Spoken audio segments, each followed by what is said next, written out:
Imagine you're working in an office and you have a colleague or maybe a superior who is not liking you, who always yells. There is constant screaming and shouting at small issues. You will be upset.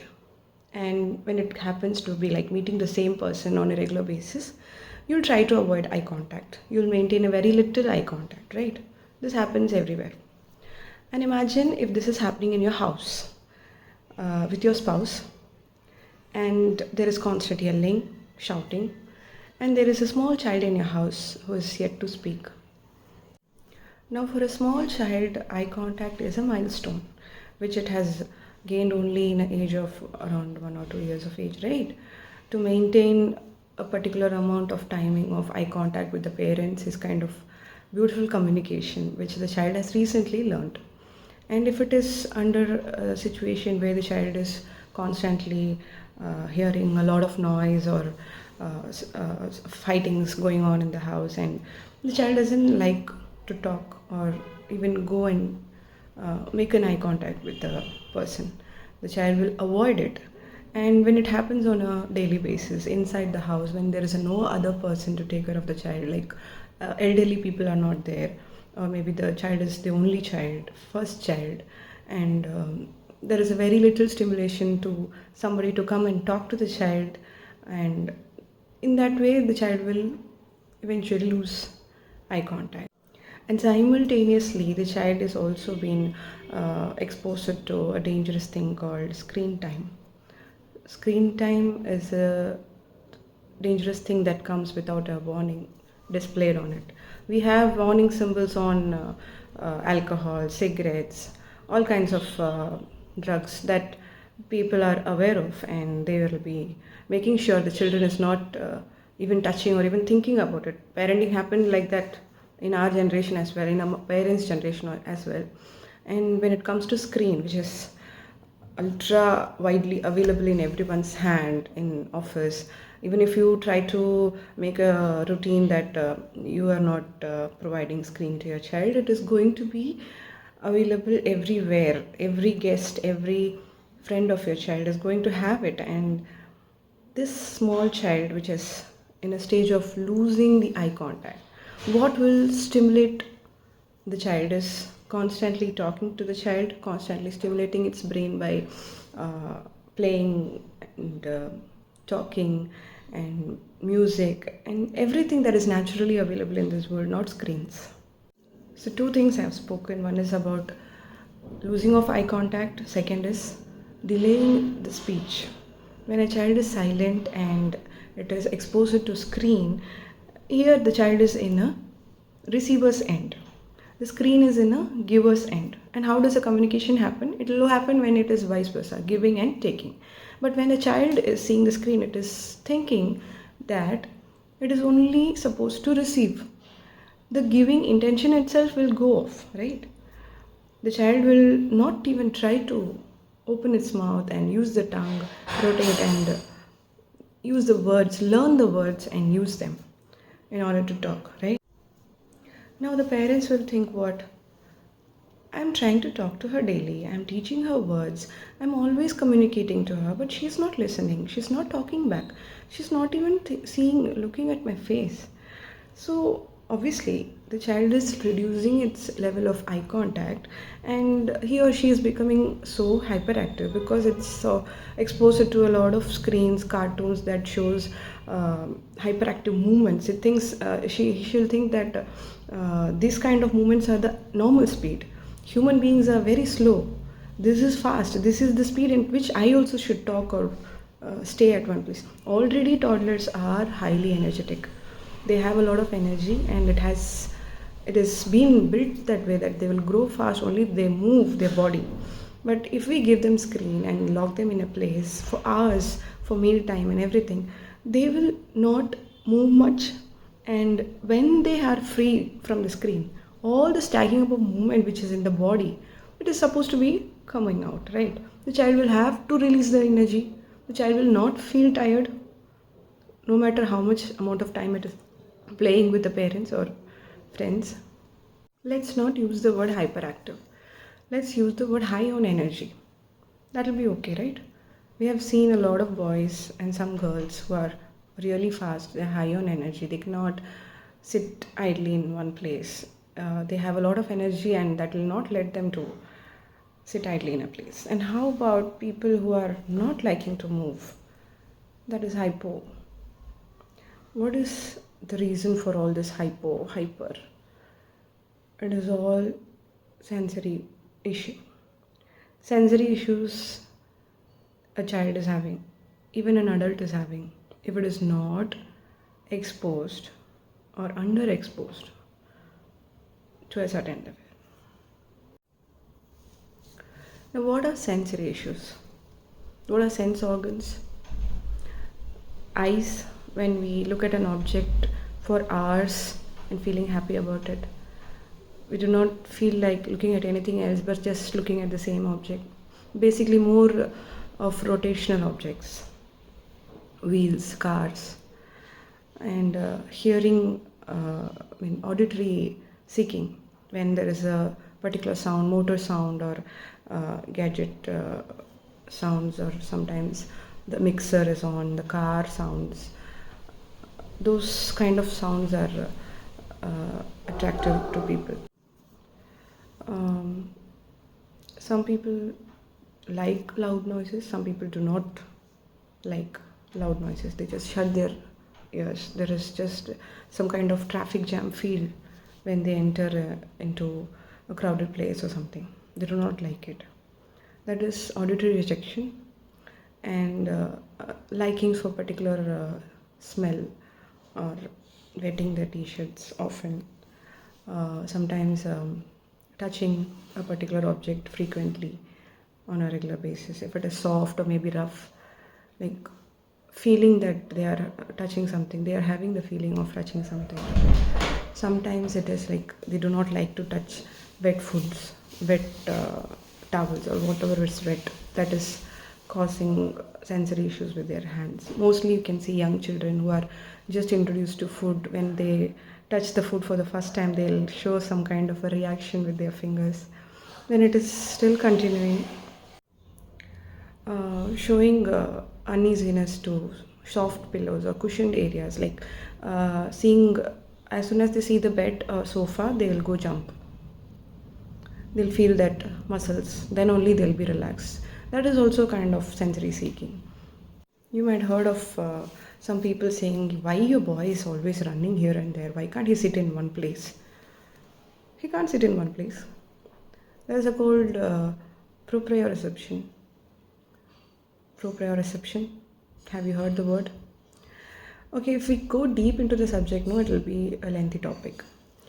Now, I have listed out some sensory issues, and when a child is having sensory issues, like what I said, and he's not having a good eye contact, even if he is having, it is very minimal, and verbally he is not up to his age. He is some 4-year-old, 5-year-old, yet speaking only 2 to 3 words, not using his tongue much. And either he is very fast, hyperactive, or high on energy, or very slow, not willing to participate with, especially he is only good with familiar people, family members, not able to talk to others. Now, shyness is another thing. All of this comes under some symptoms that are similar to a child who is under autism spectrum disorder. Why is it called a spectrum disorder? Because it has n number of symptoms which are not similar in all the cases. You cannot just justify a few set of symptoms, and I just don't want to say that your child is having an issue, you go see the doctor. No, all the child have their own milestones, and any kind of milestone delay is fine, but to an extent, when you feel that there is something that is bothering you, to take your child to a social place that is outside your house, anywhere, when people are judging you or sending not good vibes, and tagging your child as a hyperactive kid, and when when you're being told, or when you yourself feel that there is something that you should go and check about your child, without any second opinion or without any hesitation, go to the doctor, psychologist. Child behavior and developmental psychologists are available. Sometimes pediatricians are not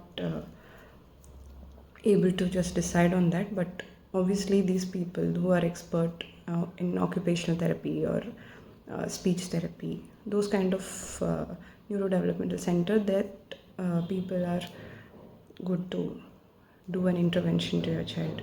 Once the intervention is done, if it is nothing wrong, then you are fine. But if it is there, if the child is having an issue and he's very young, then trust me, it is 100% you can reverse the condition.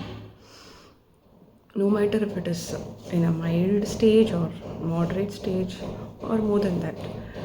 If you give proper identification or intervention and identify it in an early age, there is no point in spitting out the vengeance on me that what you're talking, my child is all fine, I'm not going to take him to any doctor. Then you're missing out the chance of getting your child's problem solved. So how do you solve the problem? Do you just justify that your kid is just high on energy, he is having a lot of energy compared to other children, he is able to play more, that is why he is bit, so active. But do you know the solution to it? Do you know why this proprioception is there? How to calm your child? How to make him sit at one place? How the sitting tolerance will develop? How do you have a very minimal complaint from the school saying that, your child is not listening, he is always disturbing the class? All that will come when he is some 5 or 6 years of age, or maybe 4 years of age. Even young children, 2.5, 3, who are going to play school. The child is not listening, he's not maintaining eye contact. So how do we parents know that how to make a child listen, how to make the child sit at one place? Is it possible? How? By beating them? By showing them aggression? Constantly keeping them in fear? Again, it is not going to help. You need professionals' help. And how will that happen? After intervention, after getting a proper diagnosis. Don't fear about diagnosis. There may be some overdiagnosis, or maybe that just a few actions that the child is doing is coming under the spectrum. That is not going to mean that your child is having an issue, he's having a social issue, he cannot have friends, he cannot go to school. Not like that. There are some sensory issues, sensory seeking or sensory rejection that the child is having, that has to be sorted out with the help of professionals. Sometimes it will take 6 months or 1 year or more than that. Based upon the child's age, if it is from early age of 2 year, 3 year, 4 year, it is better. If you keep on delaying and you see this consciousness of taking your child to others' house and you better plan to stay at home, that is not going to help. So what I'm not saying if you have this list of issues in your child and then your child is supposed to be taken to the hospital. No. If you feel that your child is constantly gaining attention in a social environment, when it is an unstructured environment, not a school, not a classroom, where there is no person to control, it's an unstructured environment like a hospital, public place or friend's house, and there is constant judgment being passed on your child that he is too வாளுங்க, எப்படி சமாளிக்கிறீங்களோ தெரியல, என் பையன் வாளுன்னு நினச்சேன், உங்கள் பையன் அதை விட வாளு, பயங்கரம். This subtle judgment. Some they're like, boys talk very late, communication delay is fine. I'll tell you, communication delay can lead to aggression. If you are in a foreign country and you're not able to express what you're feeling, like if you're hungry or something, you're trying to constantly do your action and all the expression, it is not happening. Obviously you'll feel frustrated, and when it's just a small child, they will also feel frustrated. And once they get to see that the attention comes with frustration on aggressive behavior, people are listening to him, then he'll become one aggressive child. So communication delay is a fact that cannot be overlooked. So all the millennial mothers or 90s kids mothers who are facing huge challenge of raising your child in the mid of a very common factor called screens, and it is not an easy job. I tell you, please avoid it. After 3.5, 4 years of age, they will start talking back. They will reply you, why you're not giving me screen? So before that, if you try to avoid it, it's better. Either you go the cold turkey method, that no screen from tomorrow. There will be a meltdown for hours, for a couple of days, or maybe a week or something. Or maybe you can reduce it gradually, just like we unlearn any bad habit, right? So you can give that method, but make sure that it is very minimal. You cannot avoid it, because when they are adult, when they are some 5 or 6, 7 year of age, then they'll obviously see chance of watching TV. But young children who are silent, yet to use their vocabulary, who are 2 years old, 1 year old, please, zero screen time.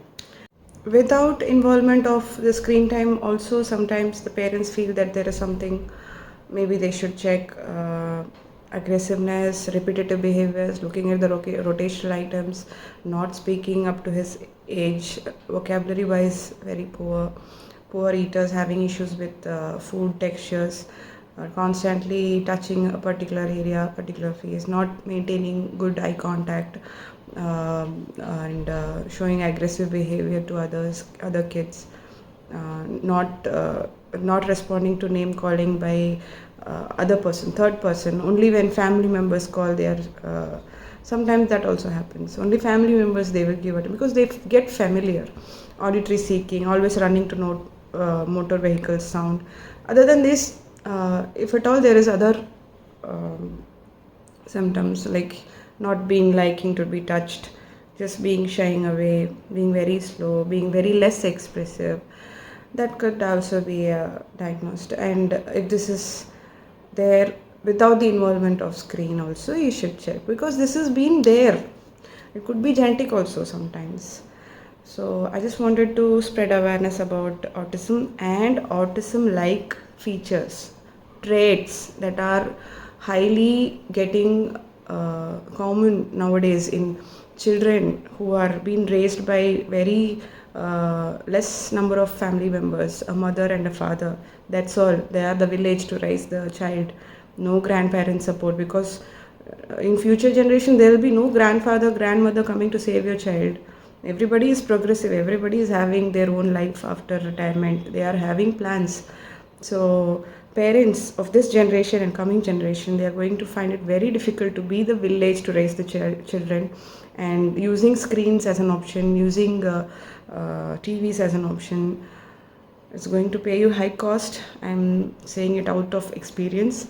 Today is Autism Awareness Day, so I just wanted to share my part to spread some awareness, because being born on April 2nd, I think there's some coincidence that maybe I should spread the awareness as well. Being judged for a few things that my son does.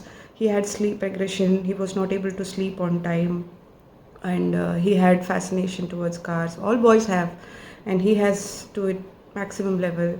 And he had some aggressive behavior, less communication, poor eye contact. All of that sorted out by God's grace. All of that sorted out. I am very, very, very helpful. Thankful to my organization. Being working in a government field, God's grace, they have given me the opportunity to take care of my child for a year, and slowly he's coming back. He's not. I don't think he's having any. I'm yet to get the genetic test for my satisfaction level. I don't think it is genetic. It is mainly because of aloofness, not being stimulated enough, not being talked much by the grandparents because they were not available at home. He was given screen time for meals, and I did not spend much time with him after office. I regret it. So please take care. Love you all. Take care of your small children. Don't let them have any kind of virtual autism nature. If it is by birth, please take care. Please practice well all the occupational therapy that has been taught to you. If you haven't started it, please, there is no delay. There is never but it is better to be late than never, right? Bye.